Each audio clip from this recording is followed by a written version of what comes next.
Welcome to Praxis, a podcast where we explore how to practice and embody the way of Jesus in our everyday lives. Thanks so much for taking the time to listen. Today, we decided to put together a bonus episode. We've been in this series on emotional maturity and how it's essential to discipleship. And in our last recording, we talked about boundaries. Well, today we wanted to continue that conversation by talking with Terri Koschnick. She's a long-term member of our church community and a therapist. So Terri pretty much helps people establish and maintain healthy boundaries for a living. She's got a mountain of expertise and insight, and she also happens to be your mom, Katie. She does. So let's start with that. What was it like having your mom on the podcast? It was great. It was a lot of fun. It kind of felt like a normal kitchen table conversation from my childhood, if I'm being honest. We talked, I grew up just talking about this stuff a lot. Yeah. I remember my mom, I'll mention this, but I remember her handing out the Boundaries book by Henry and Townsend to everyone. And just, this was kind of the air I breathed as a kid. So it was really fun to dig into it in a different format and hear more about like how it ties into her practice and to have you be part of the conversation, Mac. Yeah, that was awesome. And to hear you giggle about the ways that were similar. Yeah, that was a hoot. I think one thing that stood out to me that I don't think we would have brought to the table, like your mom's expertise showed up in the conversation, was just naming the physiological and chemical responses to having boundaries and not having boundaries. I thought that was really, really insightful. Yeah. We're not just talking about healthy relationships here. We're talking about how it shows up in your body. How it shows up in your body and your physical health. And I think for a long time, we've wanted to separate those two things. But more and more, I think medical research is showing that they are really connected. Yeah. Anyways, it was a great conversation. So I hope you enjoy this bonus episode on boundaries.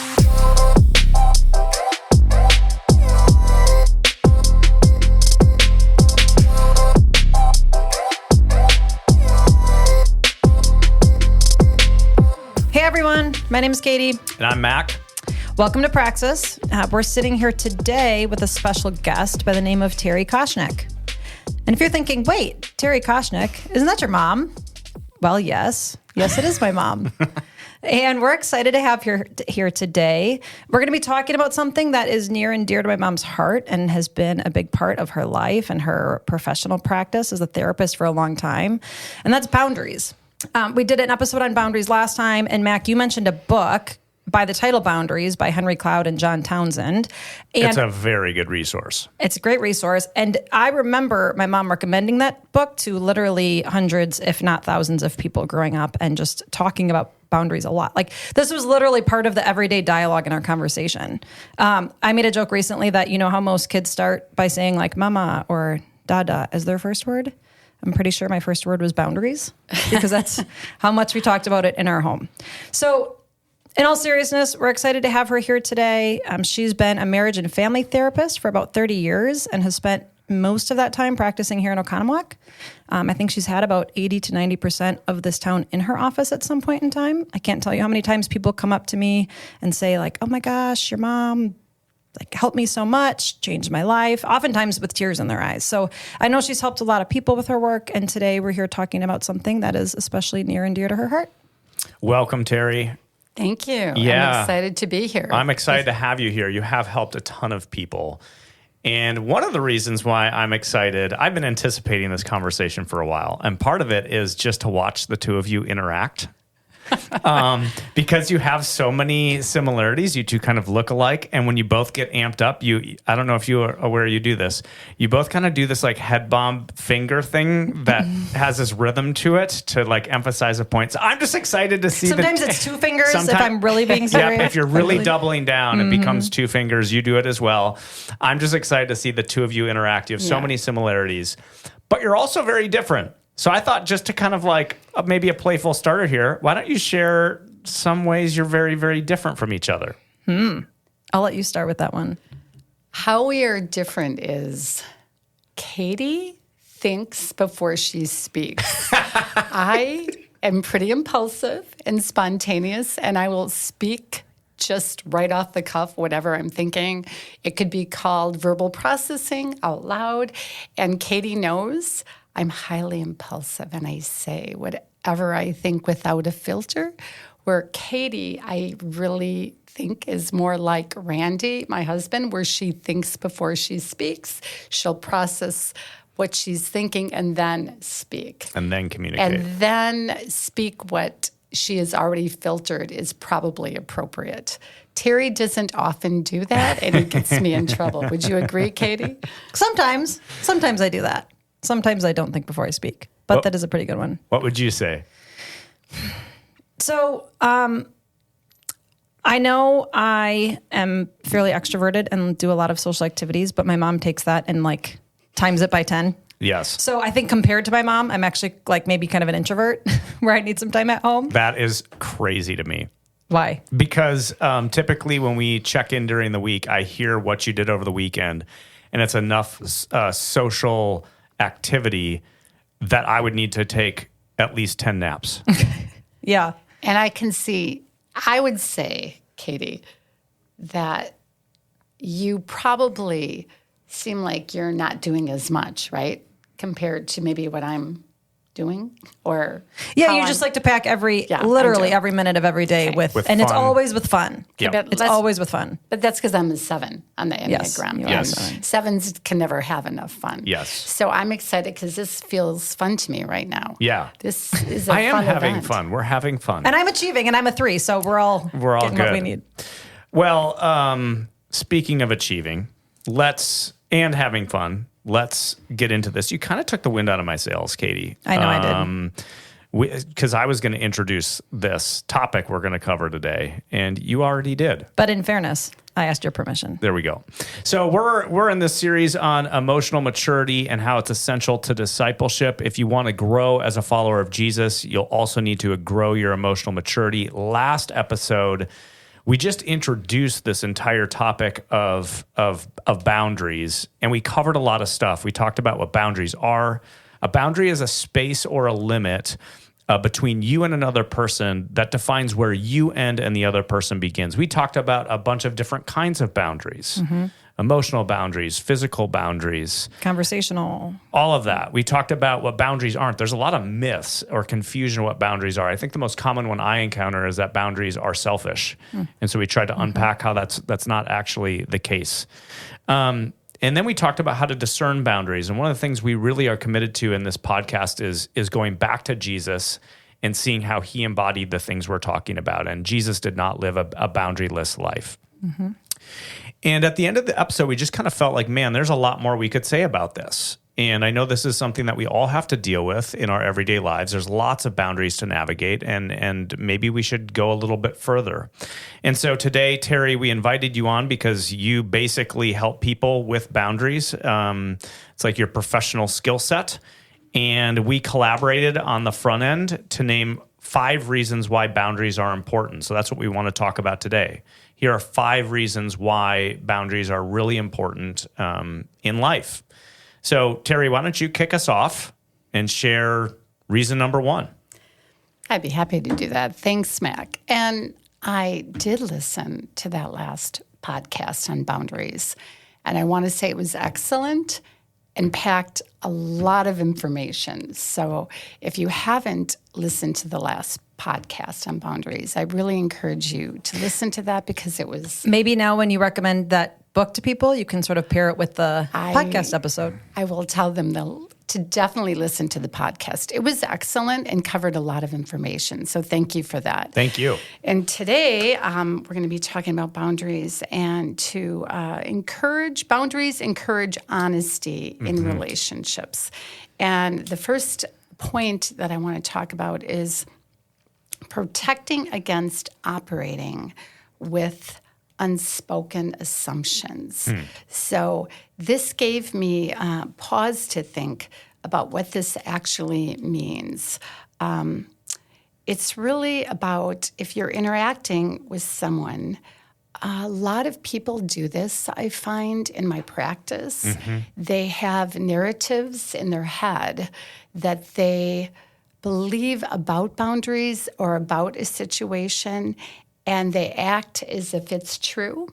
So to define assumptions, it's something that we are thinking or creating as a narrative in our minds that we can do two things with. One, project onto others what we think they're thinking or what we think they're needing. Or the other way assumption can come into a boundary violation is assuming someone should know what we want or what we think. So those are kind of two different ways that we can have boundary violations through assumptions. Okay, time out. You've said a lot. Oh, okay. So I hear you saying that the first reason is that boundaries encourage honesty in relationships. Correct.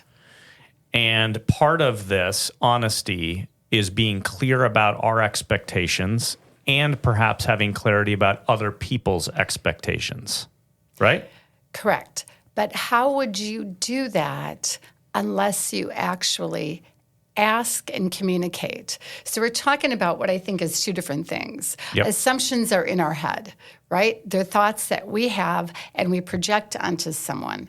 The clarification is verbalizing and asking. Yep. So a boundary can be considered in asking and recognizing that we actually don't know. Yep. You have to assume a posture of humility and actually recognize there's a thought process going on or a narrative in your head that you think you know what the other person wants or you think someone should know what you want. So assumptions are narratives in our mind that we project onto others. Do you have an example maybe that would help play it out? Maybe. I think this might help. Terri, you tell me. I once had someone. You actually know this person, so I'm not going to say their name. They at one point were at part of our church community, and somehow, I have no idea how, they got my cell phone. And this person began to call me whenever they had a problem or a challenge that they were experiencing in life. I'm sorry. I thought you were okay when I did that. I do call you a lot. Okay, keep going. I don't think it was you, but Okay. somehow this individual, he got my phone, and whenever he had a problem, a challenge that he didn't know how to handle on his own, he would reach out to me, and it became very consistent and not during work hours. So I'd be hanging out with my family at night, bring. It'd be on the weekend, Friday nights. I mean, it just kind of very intrusive. And I initially was pretty frustrated. Like, how come this person doesn't intuit or realize that they're violating my boundaries and intruding on my family time, et cetera, et cetera. At the same time, is this person unaware of the expectations they have? It seems that he had this conception of a pastor that this is what a pastor is. They are sort of an on-call counselor whenever I'm experiencing a problem or a challenge. So I felt like there were kind of two things going on. One is, what expectations does this person have of me wrapped up in my role?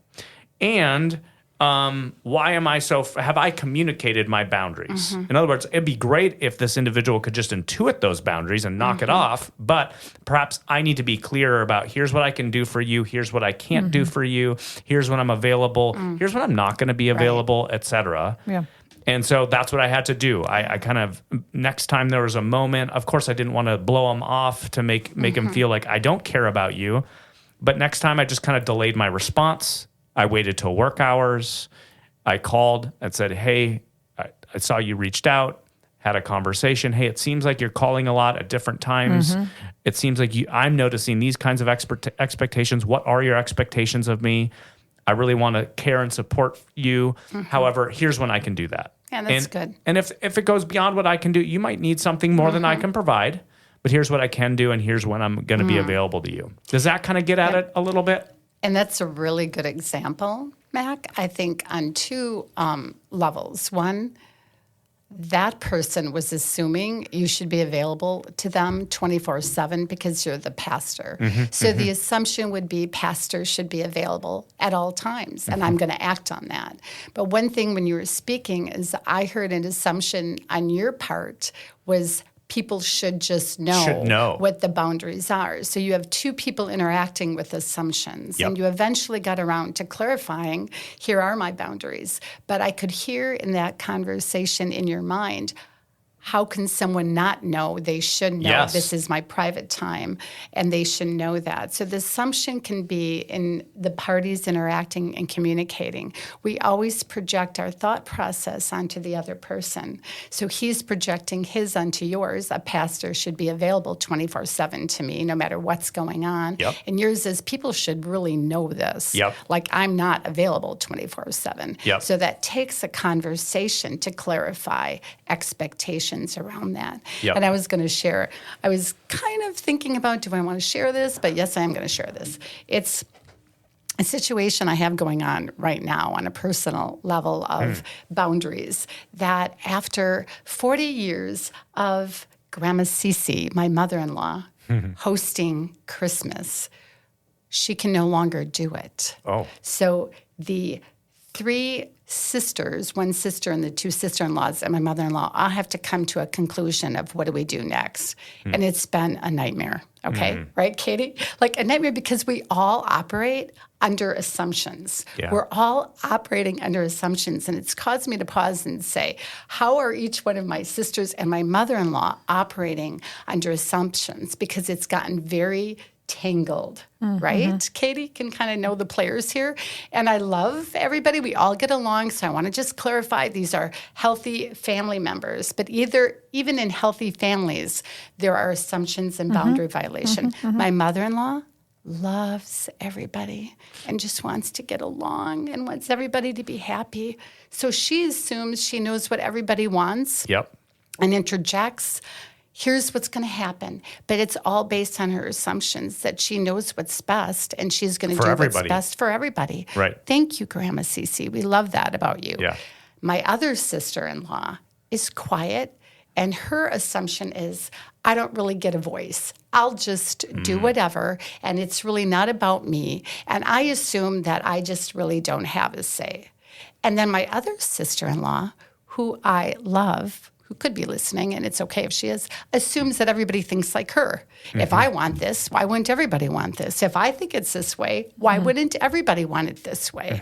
And so it's a tangled mess. Yep. I walked in this morning, and Adam is untangling Christmas lights. Yes. And he goes, someone put this away without really thinking and just threw it in the box, and now he's untangling. And that's what we're doing right now is we're untangling a mess. Yeah. But I love that I had a chance to process and realize it's because we're all operating under assumptions, but we're not really good at communicating through speaking about what we're thinking. Yep. I tell my mother-in-law, I know you think you know what's best, but why don't you ask them?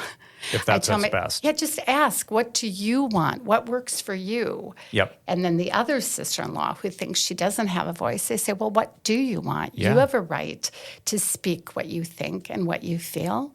And then my other sister-in-law who thinks everybody thinks the same, I go, not everybody really thinks like that. And she said, they don't? I go, no. Yeah.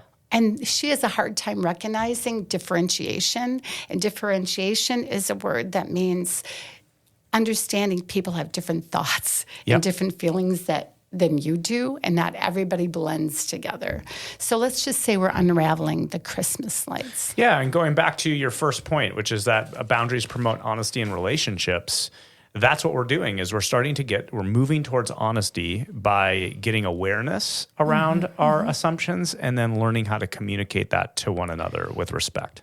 And is it fair to say that it encourages honesty not only with other people, but it forces you to be honest with yourself? For sure. Like I have to imagine, Mac, in your scenario, there are some pastors who would think, well, I'm a pastor. I should be available. I should like this. I signed up for this. Yep. But then eventually, by the 17th time they answer the phone, they're feeling a little resentful, and Yep. it probably comes out in how they're talking, but then they're not being honest with themselves, and they're not being honest with the person. Yes. Right? Like if you're not honest, it's going to come out sideways. Yep.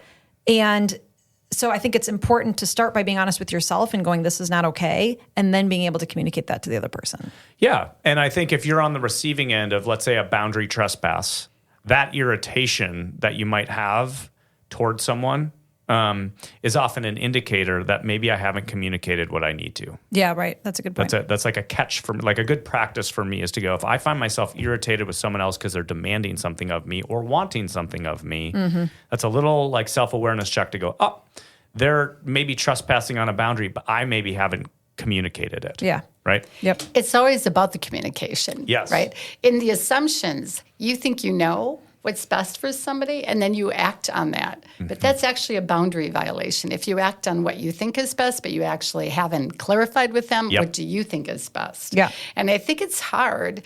I was thinking about this, that when you're making an assumption, it's because you're thinking something that you believe as truth.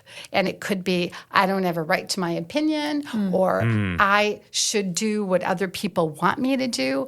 It can be over accommodation, that my thought process or my belief is I need to accommodate other people. Yeah. My thoughts don't matter, but I have to accommodate. In your case, Mac, it could have been, I have to accommodate the needs of my parishioner. I have to accommodate anybody that calls. I have to accommodate them. And what they need has a higher priority than what I actually need in my family times. It's an over accommodation. And look, I might just say, I think especially in church culture, I know we've been talking about this for a while, so we can wrap it up. But especially in church culture, I think we are, what's the word? We feel pressure to be, let's say, nice, like quote unquote nice. And I've talked about in past episodes, especially women, I'd say young women, we're taught that we're supposed to be nice and accommodating and available and all of these things, don't offend people. But it's similar to the fawn response we've talked about in our anxiety episodes. Yep. Being nice in this case is actually not being honest. And so if we're being nice, but it's not coming from a genuine place, it's not doing anyone any good. It's almost like a boundaryless life is a dishonest life. I would agree with that, because you're not being honest about what you think and what you feel, and we can talk about that later, because you have to be honest with yourself first, right? And being honest with yourself first means you know what you're thinking and you know what you're feeling, and you're connected to that. Yeah. But when you have conflict, like what we're dealing with the Christmas, as light as that is, that's where everything comes into play, right? And your thinking comes into play, right? Yeah, good stuff. So moving on to a second one, I would say boundaries promote alignment with our values. So we did a whole series on values in this podcast, for the first series in this podcast, and we talked about defining what's important to us as a church, but we also talked about defining what's important to us individually. And I think it's important to recognize that we all have a limited amount of time, energy, resources, and putting boundaries in place protects what's most important to us. So if my time with my family is important, I'm going to put a boundary around that time. If I want to save a certain amount of money, I'm going to put a boundary around how much I spend on something else. If I'm emotionally taxed, I'm going to put a boundary on how much emotional energy I can put into someone else who may be having a tough time or needing me. So failure to set boundaries can lead to living out of alignment with our values, because let's say, for example, I prioritize my family, but if I lack boundaries at work, my time with my family will suffer. Which is exactly what happened to me with this individual I was referring to before. When he began to reach out kind of at off times, my first inclination was like, whoa, this might be an emergency. Pick up the phone, which all of a sudden compromises that other value of being present at home. Yep. And of course, it took me a few repetitions to go, oh, this is a pattern. There's an expectation here. And it created this conflict between being an available pastor and being a present husband and father. Absolutely. Right? And so knowing those values, like I place a very high value on being present at home, clarified that this isn't appropriate over here. And now I need to, again, surface those expectations, help the other person name their expectations, assumptions, name my own, and recalibrate those boundaries. Yeah, I think my hang up with this one tends to be I tend to think that I have unlimited time, energy, and resources. And so growth for me has been realizing there are only 24 hours a day, and like I need a lot of sleep. So there goes like a third of those. And so everything that I say yes to when it comes to commitments and events and scheduling is going to take time away from something else. So I have to be intentional about what I'm prioritizing. And these aren't always external. It's not always someone who's calling you and begging for your attention. A lot of this is internal as well. When you go home from work, can you stop thinking about work and actually be present with your home? You know, how often I can tell you it's happened to me where it's like your spouse or your child is saying something and all of a sudden you realize you didn't hear anything they just said because you're thinking about this other thing from the day, this problem that wasn't resolved or whatever. When you go on vacation, can you put the laptop away? Can you stop checking email, right? So there's this whole internal boundaries too around when I'm done with work, can I actually shut that off in order to be present at home? Yeah, I agree with that, Mac. I did in my graduate work in counseling, we had a whole class, but a big part of the class structure was how to let go of what. As a therapist, I'm hearing things all day long, very emotional, very intense, yes, and very heavy. And no one can carry that. So they would teach us, you have to visualize letting it go on your way home. But I have worked over the years, and just when I leave, I leave. I carry nothing home. And if I did, I could actually feel it in my body. I can feel the stress in my body, and I have to tune in and go, what am I feeling? And if it's stress, I might be carrying something, and I have to really identify that and let it go. Because you have a stressful job. I have a stressful job. Katie has a stressful job. But the intensity of what I hear, I have to mentally and emotionally release. How do you do that? Okay, let's say, because you're right, you're in a health profession. My wife Josie's in a health profession. She's a nurse. All of us have that. When you're at the end of the day and you've had, let's say, 15 clients and all of it is heavy stuff, how do you let go and leave it at the office so you can go home? Do you put on the Frozen soundtrack and blast it at full speed? I do listen to music, and that does help me. My brain recalibrates pretty quickly. Thank you, God. I feel like God's given me a brain that I can shift gears, but I actually do pray. Yeah. And if there's something heavy on my heart that I heard from a client that is heavy in my spirit, I will release it to God. And I pray and I give it to him. And I just say, God, you can manage this better than I can. And I release it. And the prayer actually helps me mentally, physically, and emotionally release that to him. Yep. I tell my clients to do that, so I need to do that as well. It's so interesting you say that, because when I first started in pastoral ministry about 15 years ago, a dear friend, Don Gephardt, and I would meet occasionally. He was a veteran when it came to pastoral ministry. And this was something I started to get tripped up on right away, which was, how do you leave all of this here and go home? And we unpacked that for a few weeks, I remember, and it was very much similar. You need a buffer at the end of the day, some sort of transition where you're able to sit with the stuff that feels heavy or unresolved and acknowledge you've done your best and you're going to leave the rest. You have to get to that place where you surrender it and know that God's agency, God's at work even when you're not. You know, this is part of Sabbath. For those who practice Sabbath once a week, it's like no matter what is undone, you stop. You don't stop because it's all done. You stop whether it's done or not, and you learn to surrender all of that into God's hands in a posture of trust. That's right. Right? That's right, through prayer. And believing that God will take it and help whoever you're praying about in ways that you carrying it can't do anything. There can be a belief that if I carry it internally in my mind and ruminate on it and fixate on it, that somehow I'm doing something. I'm not doing anything except causing cortisol to flow through my body. So that's not healthy for me to carry someone else's pain or issues. I have to release that to God. And there's a chemical endorphin that happens in the brain that you actually feel calm and peace when you pray and release it to God. So a lot of this is brain chemistry around what happens when you pray and let it go. Yes. So keeping it in your body creates cortisol and a lot of chemicals that create anxiety, and releasing it to God, there's an endorphin response with dopamine that releases it and gives you peace and calm. Yeah. You are not God. Right. Yes, I have to remind Well, I'm myself. not saying that to you. I'm That's saying we should right. all remember Right, we are not. We are not she's God. naming the physiological Right. benefits of surrender. Yeah. That's what right. you're doing. And that's what I love, is that God gave us in our brain chemicals to align us with healthy boundaries. There will be boundaries with chemicals with healthy boundaries and chemicals flowing in our brain with unhealthy boundaries. Yep. And what I was going to talk about even with the first one is our boundaries will be manifested in our bodies. Yes. If they're healthy or not healthy. They'll come out in some ways, right? Yep. All right, this is so fun.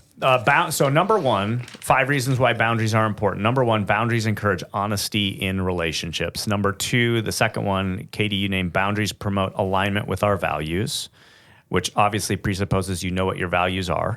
And then maybe a third one I would add, and we've already kind of been wading into this, is that boundaries foster relational reciprocity. So healthy boundaries promote healthy relationships. Relationships where both people are giving and receiving. And there's probably not like a perfect balance between those two all the time. We talked a little bit about over and under functioning and sort of a seesaw there. But man, this feels really important. I'm working with a man in our congregation right now who's really having a hard time with boundaries, and particularly with establishing relational reciprocity in friendships. And the reason why, he has had no positive examples of boundaries in his life, and he has a lot of challenges and struggles. And so what ends up happening, it's like this speed bump. It just keeps happening again and again, is he establishes a friendship, and then very quickly that friendship starts to revolve around all the challenges and struggles that he's experiencing in life. And it creates this sort of codependency where it's not based on reciprocity anymore. It's not about giving and receiving. It's about one person helping another. And so I've kind of developed this little phrase. I must have heard it somewhere, that don't dump on your friends, dump on your therapist, because it creates this imbalance, right? That's right. It does. What else would you say about this reciprocity? Boundaries help promote reciprocity. Yeah, I think that reciprocity is in and of itself what we're talking about. It doesn't mean that you can never talk to a friend about what you have going on. I have a good friend. Of course Her not. husband is going through cancer, so she's going to talk to me about the emotionality of that, and that's healthy. But if that's all our friendship was her telling me all her issues, her problems, and it became unbalanced, there would be a very unhealthy reciprocity of me then being codependent and her being the one who is always taking. And we call that kind of the giver and the taker. And that brings in that codependency piece, that if you're always dumping on somebody, that's really selfish in your way of thinking that they're there for you, but you're actually not thinking, how can I be there for them?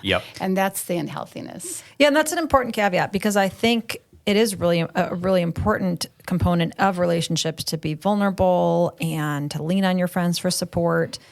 But I think it's one thing when both people know what's happening, and you could even name it. Like I could say, hey, friend, I'm going through a really hard time right now. Is it okay if I lean on you more in this time? Like, what does your capacity look like? I know you have a lot on your plate. Is it okay if I lean more on you right now? And give them the freedom to say, yes, absolutely, I'm here for you. Or to say, actually, I've got a lot on my plate too, so I might not be the person to walk with you in this season.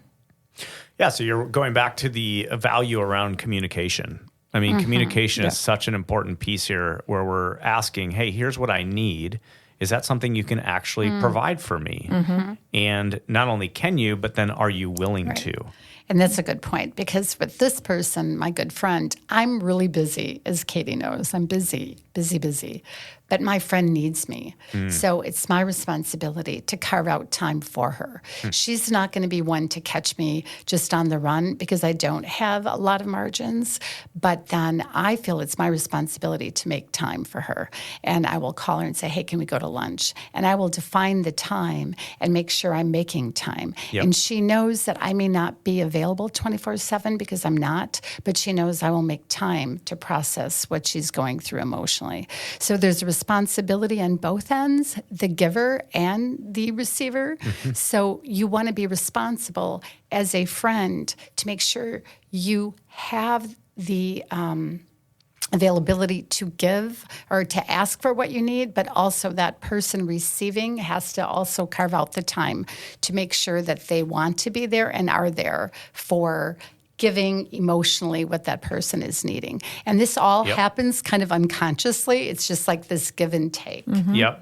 And so I'm assuming something here, but I'll ask. Terri, if you needed something from this friend who's going through a difficult season and you're providing emotional support and being intentional about that, I guess my assumption is, if this is a healthy relationship, if you were going through a difficult time, you could you could be that relationship might switch a little bit. You could also come to that individual asking for some emotional support or to talk about some of the stuff you're experiencing in life. Right.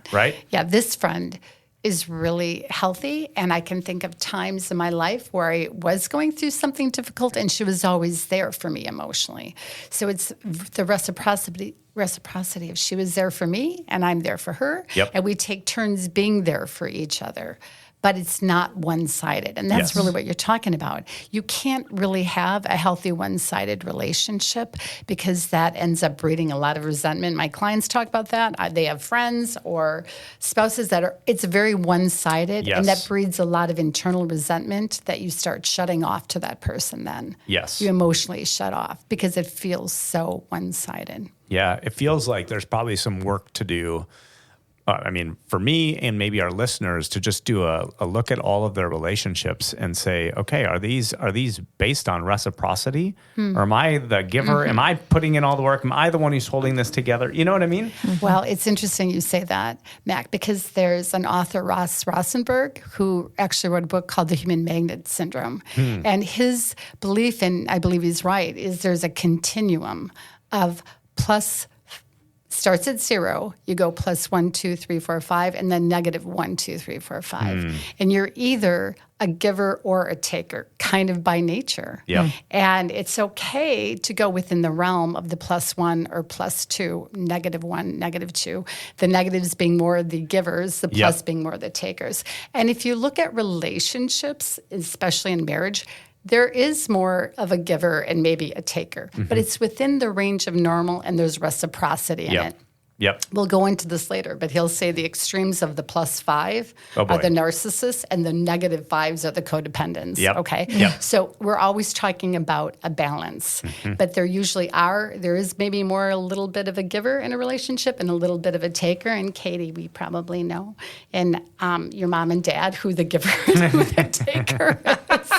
Katie, come on, tell me. Well, no, I would say you both, I think, you have strengths in different areas. They're in the healthy range. They're in the healthy range. I tell everybody, all my clients, I'm definitely more the taker. And I think my husband, Randy, is more of a giver in a lot of ways, but it just works well for us. Yeah. Yeah, but I mean, when it comes to like scheduling social events or carrying, conversations or kind of, I don't know, making sure you do like decorate for Christmas. Like there's a lot of things that you give too. Oh, yeah. He just makes sure that bills are paid and the lights and dinner's stay on the table. Yeah. And it's fun to recognize, and I would want everybody to kind of think about their own marriage.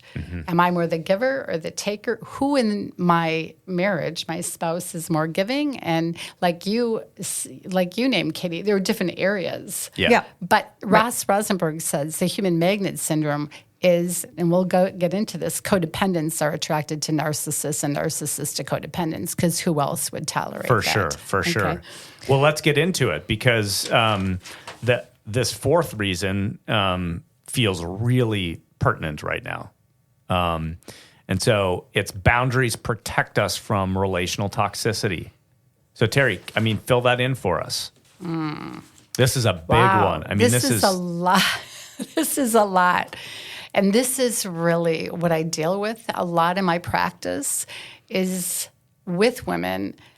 It's primarily women, but it's men too. The toxicity of abusive relationship. We can say narcissist, but it's more than that, and it's bigger than that. The codependency, and I looked up the definition of codependency, is the psychological condition or relationship in which a person manifesting often low self-esteem and a strong desire for approval has an unhealthy attraction to another person and places the needs to that person above their own, and a dysfunctional relationship dynamic where one person assumes the role of the giver, sacrificing their own needs and well-being for the sake of the taker. And that's kind of where we talked about the giver and the taker, but this is on the extreme end of the plus 5s and the minus 5s. Yep. A codependent is somebody who is very vulnerable to being exploited, manipulated, and controlled by another person because they don't have a sense of their self, and they don't have a strong development of ego, so they're easily manipulated and controlled by, I'll say, a narcissist, but anybody who's manipulative and controlling and violating boundaries. So it really is a boundary issue of manipulation and control. And the toxicity comes in one person is dominating, controlling, and manipulating the other through a lot of different techniques that we can talk about. Let's break that down, okay? What are some of the most common, some common techniques that you see people using to manipulate others? Well, we can talk about a term that's relatively new, but I have found it to be somewhat pervasive with people in primarily narcissists. It's called gaslighting. And gaslighting is a term that a lot of people have used and they're throwing around, but what it really means is distorting someone's reality. Yep. And I found an interesting definition, but it's a purposeful mental manipulation of vulnerable individuals by systematically altering their environment so that they identify with a fictitious narrative created by a sociopathic captor. What that really means is somebody who's extremely unhealthy tries to manipulate the environment by creating a narrative that's false. Yep. And the person begins to buy into it. That wears down their identity and who they are because they stop believing in themselves and they question their perception of reality. Yeah, it's a form of emotional manipulation and abuse where one person attempts to distort the other person's perception of reality. It's the highest form, I believe, is psychological abuse because you stop knowing what truth is anymore. Yeah, and one way to spot it, this is another acronym that I've seen thrown around there, is DARVO. So deny, attack, reverse order of victim oppressor. That's like the basic pattern of usually a reality distortion is we deny what's happened, then we attack. There's like a counterattack. I attack the person who's naming things, and I actually reverse the order. I reverse the order of victim and oppressor. And we're seeing this, unfortunately. We have people who tune into this podcast that are working at churches. And this is happening a lot with like the Me Too, Church Too sort of movements. When some sort of abuse or toxicity gets exposed within churches, often involving leadership, we actually see this happening quite a bit. You see often elder teams or the lead pastor who's being accused of something doing just that. They gaslight by denying, counterattacking, reversing the order of victim of an oppressor simply to try to make it all go away. And they end up gaslighting oftentimes the victims and entire congregations into buying an alternative narrative that distorts what's true. Right. I've abused you, but I'm going to convince you that I'm the victim and you've actually did something wrong. And they have tons of power and often tons of a platform to do just that. It's interesting that you name churches because I can see it happening in churches. And it happens individually, of course, in marriages, but I can see it happening in church. It's a form of deception and denial around the reality and not owning what the person is saying. They are being hurt for women, if I'm encouraging them to say what they need and what they feel in a marriage. And when they do that, they somehow have an intensity or an experience of abuse that they're receiving. It's because every time they state a need, it gets twisted around towards them, and all of a sudden they're the problem. So give us an example of that. An example would be a client might say to her husband, hey, you really hurt me when you didn't do this, or you're not responsive to my need. And he'll somehow twist it around and make it, well, I don't do that because you're always blank. Okay, so he will use it to form a narrative that her needs are not being met because of something that is deficient in her. She is deficient somehow. And she is the one, if she could only change and be different, he could actually meet her needs. And the sad thing is, she actually begins to believe this. If only I were better, if only I was different, if only I couldn't fill in the blank, then he would actually be the husband that I want him to believe. As if she's the problem rather than the other way around. And she'll own it. My behavior is preventing my husband from doing what I need him to do. My behavior is deficient. Let me give an example from the church world. because I've seen this quite a bit in a lot of churches where there's a lead pastor-centric model of authority, where the lead pastor is put on this pedestal, operates as a CEO. They get to call all the shots. Going back to kind of that plus five, they're like positioned to be a plus five, right? Right. And what ends up happening is that the entire staff basically becomes that negative 4 and 5, revolving around the lead pastor. And they're very sensitive. It's codependent because their sense of well-being on their staff very much depends upon being on the good side of the lead pastor or proximate to his power or whatever. So if they're in good standing with the lead pastor and have a voice in the decisions and so on, they feel great about themselves. But if they feel sort of disconnected or on the wrong side of the lead pastor, they don't feel okay. And so you end up having entire staff sort of revolving around one person, and it becomes very unhealthy. And then everybody is very prone to all the manipulation that we're talking about. Gaslighting. If someone does speak up, usually the response is to isolate them. They're pushed out of important decisions. They get the silent treatment. There's right? And sometimes they're just removed from staff entirely if they challenge something, right? And all of this is indicative of a toxic work environment. And I think you speak to a point, Mac, that the toxicity happens in a marriage, in a church, in a work environment where there's a power control. Someone has the power and someone is submissive, and there's this imbalance of power and control. And that's why, as a pastor, excuse me, it's so important for you to be healthy. Because if you're a plus 5, narcissistic, unhealthy, it's very easy for you to abuse not only staff, but the congregants, and just kind of use your power in a way. And what really is scary to me in the church is it confuse with God. That people start seeing it as, well, God, they're a pastor, so that's which makes it so much more hurtful. Because it's supposed to be a spiritual leader that is fused with understanding God's law, truth, guidance. And we just assume, there we are assuming that a pastor is connected to God and given an anointing of guidance for the congregation. And when you believe that to be true, but then they abuse their power, people get a distortion of God. And that's so dangerous, because that's one of the most spiritual abuses I see. I think I hear you both saying something else I'm going to name, which is that in any toxic relationship or dynamic, you have a power imbalance, and that one person is, let's say, the abuser, and then the other person or group of people, if it's a staff or whatever, those people tend to be codependent. Is that fair? Like, codependency actually makes us more susceptible to emotional manipulation, right? But that we have to name the power dynamics that are at play. Because if it is a marriage where we, in some ways, have equal power, well, then if I'm the codependent person, it may be my responsibility to recognize where I'm enabling the toxic behavior by being codependent. And it may actually be that I just need to have the confidence to state my boundaries and stick up for myself. And that will be enough maybe to shift that dynamic.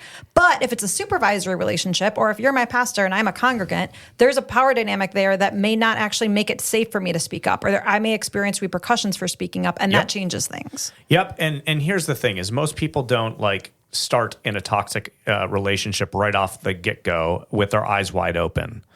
And even the abuser knows that if they just start by being overtly abusive, that's not going to work very well. So there's some sophistication here. Oftentimes, a relationship in that plus 5, minus 5 starts with the plus 5 love bombing the other person, ingratiating themselves to the other person. So there's a sense of attraction, the sense of there's chemistry, etc. I once was warned about a pastor from another pastor who said this pastor will every time you interact with them, they'll put $20 in your pocket. That's what the relational interaction will feel like. You'll feel like you're getting rich every time you interact with them. $20. Eventually, that's going to flip, though, and every interaction you have, he'll take back 100. That's interesting. The other thing, Katie, when you were talking, you brought up a good point. In a healthy relationship, whether it's a pastor, staff, marriage, in a healthy relationship, when you bring up a need or have a boundary, the healthy spouse or pastor will be receptive to that, encouraging of that. They may not love that, but they will be receptive and not angry. Early on in my practice, I would teach women to have healthy boundaries and stand up, find their voice, find their power, help them verbalize what they need because they were so repressed and internalized with what they thought and felt. So I would role play, and my whole objective as a therapist was getting them to verbalize their boundaries. Well, marriages were blowing up and divorcing like crazy. I bet. And I thought, what is going on? These women are getting healthy, but they're ending up with an increase in escalation of abuse and ultimately divorce. And what I realized that my women that were verbalizing boundaries that were married to narcissists do not handle boundaries. They will not accept when my negative fives are becoming up that scale, -4, -3, -2. Hey, my needs matter. My feelings matter. I'm important. That was not met with applause or acceptance or a change of the partner on their behalf in hearing what their spouse needed. It was met with increased manipulation, increased abuse. So what you can name is that the healthier you get if you're with somebody unhealthy like a narcissist, it's only going to escalate the dysfunctional dynamic and the abuse will increase. And ultimately, that's why, unfortunately, a lot of relationships do end in divorce when the negative fives, codependent, get healthy. Or in a case where you might have somebody like a CEO or a head pastor or somebody who's somewhat narcissistic, any kind of person that is healthy is going to probably not fare well with that. You would have to be codependent to create some kind of peaceful dynamic because any verbalization of a boundary is not going to be met with applause. But penalty. Oh, big penalty Punitive. and punishment. Punitive. There's actually no working through that or resolution usually. Right. And maybe it's a good way to test if it is a healthy relationship. If you set a boundary and the person receives it by saying, oh, I didn't realize that. Thanks for letting me know. That's probably a healthy relationship. And if it's not, then it's probably not. Yeah. And of course, there's probably a range of health. You know, I think what you're saying, Terri, is that, hey, if it's met with just escalated abuse, that's not great. But of course, there might be moments in a healthy marriage where you're wanting to recalibrate a boundary or a rhythm or a pattern, and there might be some tension around that, and that's normal. But there's an openness to talking about it. Hey, I want to understand. I want it, right? Yeah, right. There's always going to be increased tension in the recalibration of a relationship. There'll all be increased tension. Yep.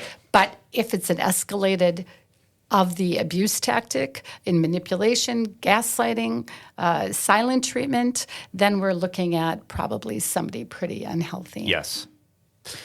Yeah, so we've been circling around this one for a while, but I want to name a fifth and final reason why boundaries are important, and that's that they help prevent against burnout and resentment. So I think we've, again, been alluding to how having boundaries can actually lead us to bring our best selves to relationships and can lead us to help love people better, right? Because when we establish boundaries, we preserve our time and our energy and our resources. We're being honest with people. We establish reciprocity and mutuality. But I think failure to do so can leave us kind of leaving the opposite. So think about this with me for a second. Go back in your mind maybe to a time in your life when you've been in a relationship that caused you to feel a little emotionally drained, maybe a little resentful. Like your example, Mac, if the guy kept calling you and you never said anything about it, you may not have realized it at the time, but if you go back to think about that relationship and dissect how you got there, I'm guessing there was some point when you didn't feel totally free to name what you were feeling, what you were wanting, what you didn't want, what you like, etc. Maybe the relationship developed some patterns that weren't entirely healthy and became draining. And after doing that for a period of time, it's inevitable that you start to feel burned out. Yep.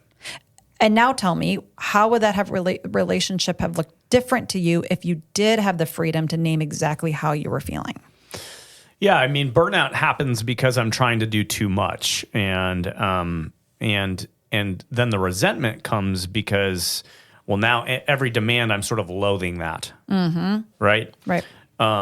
So I guess I would have felt more free to be honest about, hey, here's what I'm experiencing. And I got there eventually, and then it kind of reset things. Yeah. But the healthier the relationship, I think, the sooner you're able to name that. Right. And I think something I've observed is that going back to like the point about assumptions, oftentimes when we assume people know, like, you shouldn't be calling me this much. Like when you assume that, but you don't verbalize it, you keep showing up, you keep answering the phone, but what's going to happen? You're going to feel resentful against that person. Yes. And then you're not showing up in an honest, healthy way for that person, which isn't fair to them. Right. Because you're showing up and maybe doing things. This is when passive aggressive behavior happens. Like I feel like a lot of passive aggressive behavior is based on people thinking, not being willing to say what they actually mean. And so they just kind of play mind games or say things with a certain tone of voice, or they might drop little, phrases that tell you that they're saying or doing one thing, but they're really thinking something else.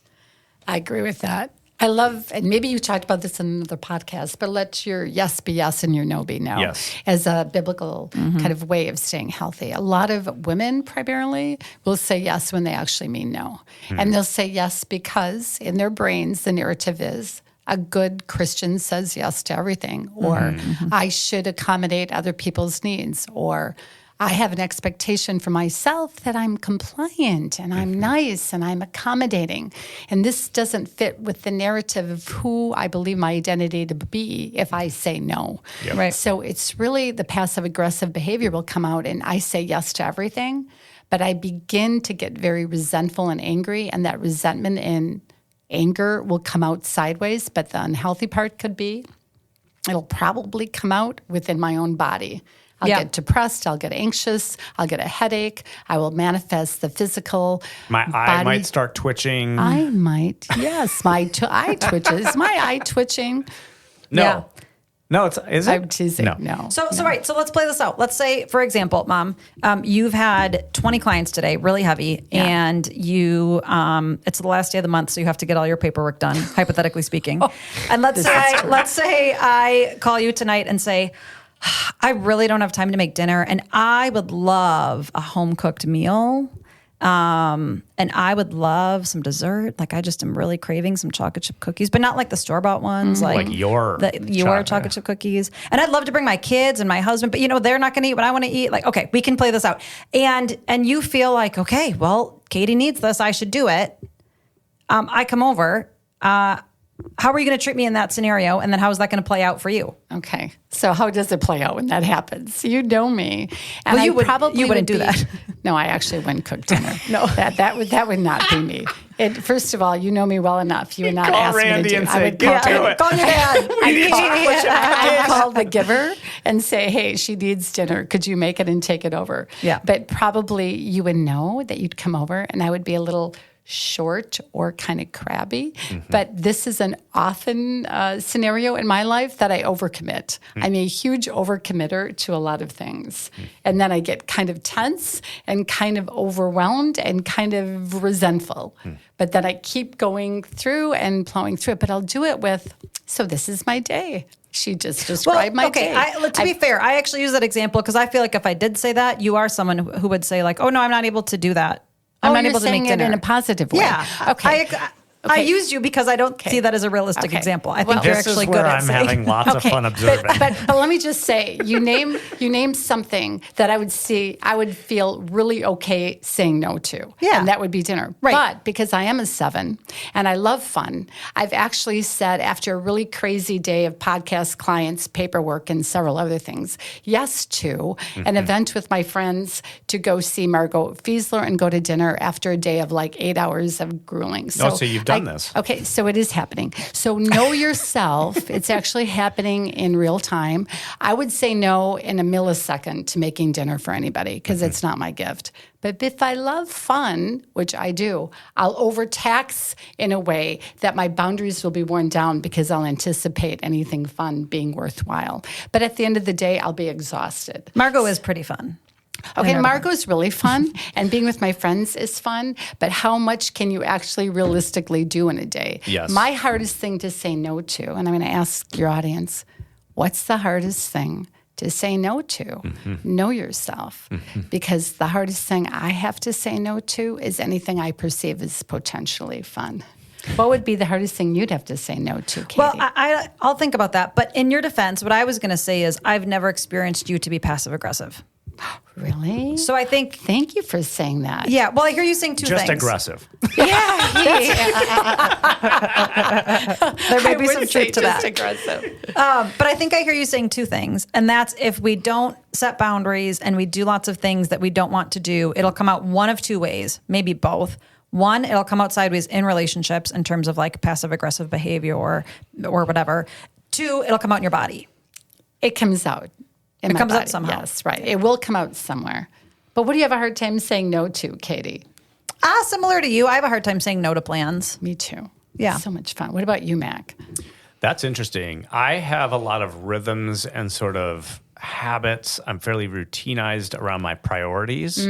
So when extra things come, I have a hard time giving up some of those, saying no to the things that like are rhythmic in my life. Yes. And sometimes that's really good for me to break that and Right. go and pursue the fun or right Exactly. to interrupt that. So it's very different than You guys should hang out. yeah. Bounce off each other. So the routine structure of the rhythm of your life is very important. So to break into that, interrupt that, it's kind of hard to deviate It's a out of sign that. of health for me when I'm deviating and leaping out for fun.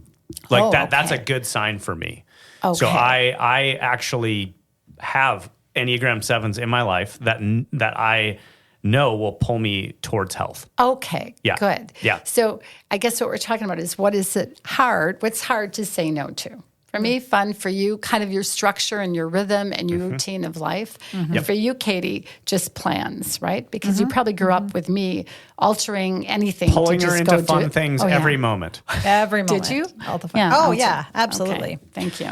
All right. Well, we've named a ton of things, mainly 5 reasons why boundaries are important. Quick summary. Boundaries encourage honesty in relationships. That's number 1. Number 2, boundaries promote alignment with our values. Number 3, boundaries foster relational reciprocity. 4th, boundaries protect us from relational toxicity. And then finally, boundaries prevent burnout and resentment. We end each episode by trying to get really practical and giving our listeners some practices to begin implementation. So why don't we kind of pivot in that direction and share with our audience some ways they can begin practicing, implementing, and prioritizing boundaries. Okay. So noticing when you are feeling depleted. One thing I do with my clients that I'm going to share really quick is actually knowing your body, knowing what you're feeling. Because how can I have a boundary if I don't know what I'm actually feeling? Yeah. And I have my clients go through 4 questions. One is, what is bothering me? What's the feeling? Name the feeling. I'm frustrated. I'm hurt. I'm angry. I'm Sad. Why do I feel this? Name why you're feeling it. Identify what's causing that feeling. And then lastly, what am I going to do about it? And the what am I going to do about it usually is the boundary. Who do I need to say no to? Who do I need to verbalize what I'm thinking or feeling? That is so good. I mean, if you're listening, hit the rewind button 30, 40 seconds and listen to that list again. It's so helpful. It's so powerful because we can't have boundaries if we don't know what we think and what we feel. I believe that clients, the people I work with, I try to help them understand, what am I saying to myself? So what's the narrative in my brain and what's my self-talk? I have to accommodate everybody. I have to be a good Christian and say yes to everything. But also, what do I feel? What's going on in my body? If I'm frustrated and angry and I don't know why, I need to tune into that, ask myself, what am I feeling? Why do I feel it? And what do I need to do about it? Yes. So the boundaries are something that we need to have to protect ourselves and to identify our feelings. But then our thoughts are cognitions that in the Bible it says, control your thoughts, right? Bring every thought captive into the obedience of Christ is know what you're thinking. But people just automatically operate under their self-talk that they're not aware of. So know what you think. Yeah, and I might add to this first one of just noticing when you're feeling depleted. If you struggle with that self-awareness and you have a few other people that you can really trust that aren't going to shame you or guilt you, if you can let them know, hey, I'm wanting to really pay attention to when I'm feeling depleted, and I don't always have perfect access to that. So if you notice that I start to appear depleted, I give you permission to kind of intervene there and just let me know, hey, you feel a little depleted. I'm noticing you're a little tired. What's going on there? Help me with my self-awareness. And that can be really helpful. I have a few people in my life who they're just goers. They just do and do and do, and they're not as in tune with that. And I find it's very helpful, not judgmentally or, hey, are you okay?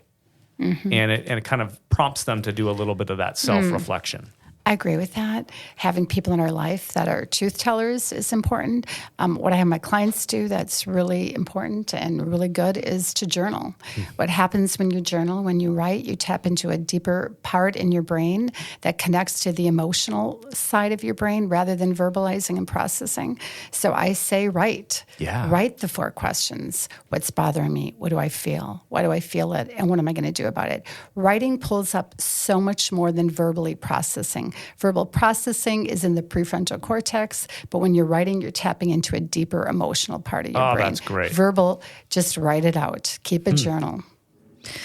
Yeah, maybe another practice would just be to do it. Just set a boundary, even if it's a small one. Like if you, for example, if you're listening to this and you can think of a relationship or something in your life that's taking, let's say, more emotional energy than what you want to give, try initiating a conversation and just letting the other person kind of know how you're feeling and what you want to change. That's good. I might want to give the caveat, when you do start practicing boundaries, sometimes it doesn't look pretty. Like you can over calibrate and come out aggressively because you're so not used to doing it. It takes practice because it can feel forceful and it can feel like you're over the top with it.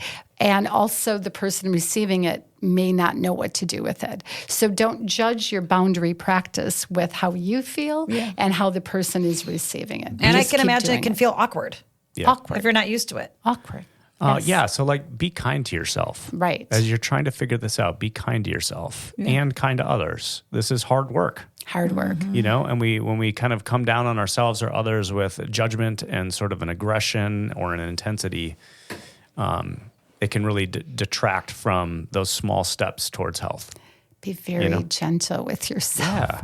This takes a lot of practice. And if you've been spent your whole life not having boundaries, it's really hard to start practicing. And I think it's good to acknowledge it is going to be hard, and there probably will be tension in those conversations. For sure. But I think I mentioned this in the last podcast. You're kind of front-loading the tension by setting boundaries, because lack of setting boundaries leads to tension down the road that we've been talking about for the past hour. So in some ways, just think of it as, okay, well, I'm going to intentionally front-load some of that tension so that I can get clear and save headaches down the road. You're fronting tension.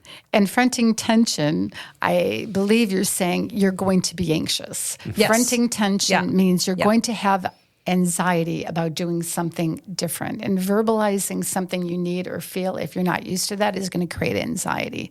Anxiety will initially feel very high, but it'll dissipate and come down the more you do it. So you'll get used to it. Yeah, so practice 1, notice when you're feeling depleted. There's a little checklist you can use and journal about it. Notice what's happening. What am I feeling? Why is it there? What am I going to do about it? This practice 2 is to do it, set a boundary and communicate it. And then finally, I would just say a good practice is to learn from someone else. I recently had an email exchange with someone who she is, again, kind of really working hard on all things boundaries, but like this other individual, doesn't have a lot of great examples. And so one thing I encourage is just to saddle up with someone who you think models it really well for you, and begin learning from them. And if that's a therapist, can be helpful, maybe a friend who's really good at boundaries, but learn from the people around you who you see living into this really well. Yeah. Right? Very, very good. Notice the way people do boundaries. Oftentimes people don't have a lot of really good models for that. Yeah. And that's where I often recommend The Boundaries by Townsend and Cloud. It's interesting. My clients that don't have good boundaries go, I can barely understand what they're talking about. The concepts are so different that they go, this is a really hard for me. Feels like a foreign language. It's a foreign language. And that's where podcasts and even audiobooks, I think, can be helpful, because you can actually hear what it sounds like to set boundaries. Like I remember listening to a Brene Brown book on audiobook, and I loved it because I could hear her narrating how difficult conversations would sound, and I could hear her tone and how she would say things, and that gave me like a mental model for what that sounds like. Good point. And illustrations, right? Good. Yeah.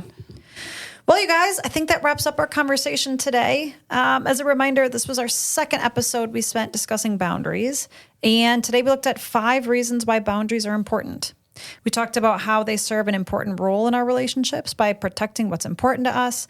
And then we set forth 3 practices that you can use to put this stuff into practice. And this is where the stuff really comes to life, right? Like we can sit here and talk about this all day, but until we actually live into it, these are just kind of abstract concepts that won't really have any bearing on our real lives. It would be like ordering a gourmet meal, and then when it comes, you are busy talking on your phone and you don't eat. Yeah. You got to practice this stuff. And where you even write a critique on it. Oh, sure. You study it, but you never actually eat it.